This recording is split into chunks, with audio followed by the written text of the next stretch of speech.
3 days after the sudden death of Maharashtra Deputy Chief Minister Ajit Pawar in a plane crash near Baramati, new details have emerged about what he was planning politically before his death. These details were shared by senior NCP leader and his uncle Sharad Pawar.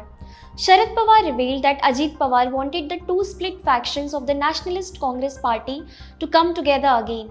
According to him, Ajit Pawar was keen that this merger should happen quickly and had even suggested a deadline of February 12.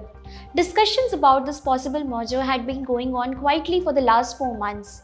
Sharad Pawar said these talks involved Ajit Pawar and other senior leaders, including Jayant Patil. However, he clarified that after Ajit Pawar's death, all discussions related to the merger have been put on hold for now. No final discussion has been taken, and the future course of the party will be decided later. At the same time, a separate political development surprised many, including Sharad Pawar himself.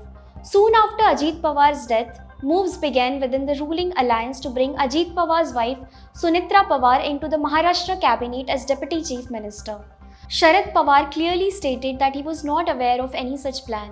He said he was neither consulted nor informed about the proposal to make Sunitra Pawar the Deputy Chief Minister, and that he came to know about it only through the media. He also said he did not know whether she would actually take the oath. Sharad Pawar added that decisions regarding the government and the party were currently being handled by leaders like Praful Patel and Sunil Tatkare, and that they were even in talks with the BJP leadership. In short, before his death, Ajit Pawar had been working on reuniting the two factions of his party with the target of February 12.